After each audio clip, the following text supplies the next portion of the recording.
आग को पुणी आसुची वर्षा तेरे दशबंधु एठी कही रखुचु आगामी 26 तारिख अपराह्नठू पुणी एक कालबैशाखी जंत वर्षा आरंभ होब एवं यह 27 तारिख सकाल 8:30 पर्यंत हेब।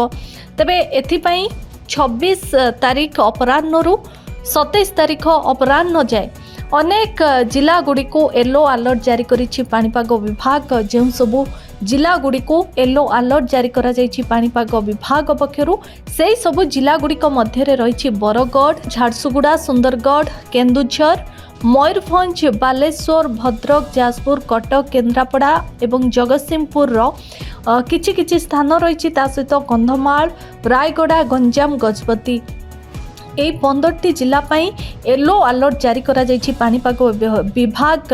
एही सब जिला गुड़ी थंडरस्टॉर्म विथ लाइटनिंग हेबो ता सहित 40 रु 50 किलोमीटर बेगरे पवन बहिबो। सेहीपरि आईएमडी पक्षरु आहरी मध्य सूचना दिया जाइछि 28 रु 29 तारिख जाए जा एठारे मैप आपण माने देखि पारुथिबे। जो सब जिला गुडी को 28 रु 29 तारिख जाए येलो अलर्ट जारी करा जाइछि सेही सब जिला गुडी मध्य रही केन्दुझर, मयूरभंज, भद्रक आंशिक अंचल मध्य वर्षा हेब ता सहित बालेश्वर, गंजाम, गजपति यदि कहिबा टोटाल 5टी जिला पाई येलो अलर्ट जारी करा जाइछि पाणीपाग विभाग पक्षरु। एही सब जिला गुड़िकरे प्रबल वर्षा, लाइटनिंग, थंडरस्टॉर्म सहित एही समय रे जो पवन बहिबो पवनर बेग मध्य 40 रु 50 किलोमीटर बेगरे पवन बहिबो। एने कोन कहउछंती आईएमडी निर्देशिका मनोरमा महांती चलंतु जानिबा। जो देखिबा गत 24 घंटार रेकर्ड तेबे सर्वाधिक तापमात्रा रेकर्ड जाइतला 37 डिग्री सेल्सियस महिसापट ढेंकानाल जिले में ता सहित अलग जगह गुड़िक पूरा मोस्ट जदि देखिए पूरा ओडिशा राज्य में स्वाभाविक तापमात्रा ठारू 3 रु 5 डिग्री तापमात्रा कम रही।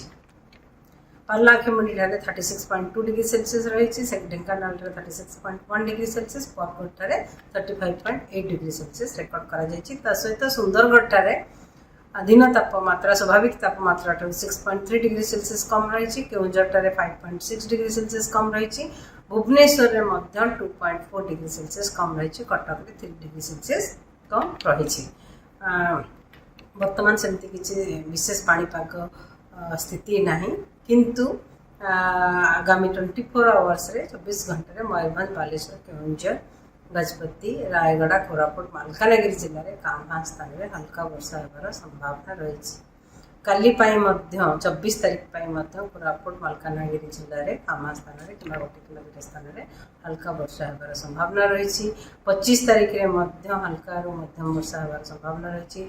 बालेश्वर, भद्रक, केन्द्रापड़ा, जाजपुर, कटक, जगतसिंहपुर जिला 26 तारिख में बालेश्वर, भद्रक, जाजपुर, केन्द्रापड़ा, जगतसिंहपुर, कटक, कोरापुट, नवरंगपुर, मालकानगिरी जिले में कामहा स्थान में कि 1 किलोमीटर स्थान में वर्षा रहिबार संभावना रही। 27 तारिख में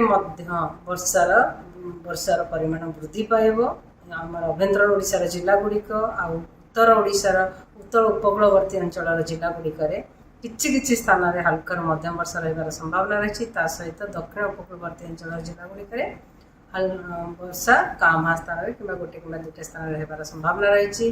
किंतु 27 तारिख पाई येलो वार्निंग जारी करा जाइछि जोटा कि वर्षा सहित बिजुली घड़घड़ी एवं झटका पवन 40 रु 50 किलोमीटर पर आवर रहिबार संभावना रही। जिला गुड़िक हेले बरगढ़, झारसुगुड़ा, सुंदरगढ़, केउंझर, मयूरभंज, बालेश्वर, जाजपुर, भद्रक, केन्द्रापड़ा, कटक, जगतसिंहपुर, कंधमाल, गंजाम, गजपति, रायगड़ा जिले में ता सहित 28 तारिख में वर्षा कंटिन्यू रमर अभ्यंतरण ओडिशार जिला गुड़िक मोस्टली हल्का मध्यम वर्षा कामहा स्थान रहार संभावना रही। किंतु उपकूलवर्ती अंचल जिला गुड़िक सहित मयूरभंज, केउंझर जिले में हल्का मध्यम वर्षा किछि स्थान में होबार संभावना रही। सहित वार्निंग जारी करा जाइछि केउंझर, मयूरभंज, बालेश्वर, गंजाम, गजपति जिला को येलो कलर वार्निंग जोटा देखिए वर्षा सहित बिजुली घड़घड़ी झटका पवन 40 रु 50 किलोमीटर पर आवर रहिबार संभावना रही। 29 तारिख में कामहा स्थान में हल्का वर्षा होबार संभावना रही। मयूरभंज, बालेश्वर, भद्रक, जाजपुर, केन्द्रापड़ा, जगतसिंहपुर, कटक, कोरापुट, मालकानगिरी ମାଲକାନଗିରି ଜିଲ୍ଲାରେ କିନ୍ତୁ ୱାର୍ଣ୍ଣିଂ କିଛି ଜାରି କରାଯାଇନାହିଁ। ଯଦି ଦେଖିବା ତାପମାତ୍ରା ଦିନ ତାପମାତ୍ରାର ପୂର୍ବାନୁମାନ ତେବେ ଦିନ ତାପମାତ୍ରା ଆଗାମୀ 4 ରୁ 5 ଦିନ ଭିତରେ 2 ରୁ 4 डिग्री सेल्सियस बढ़िबार संभावना रही। ता परवर्ती समय विशेष परिवर्तन होबार संभावना नहीं। धन्यवाद।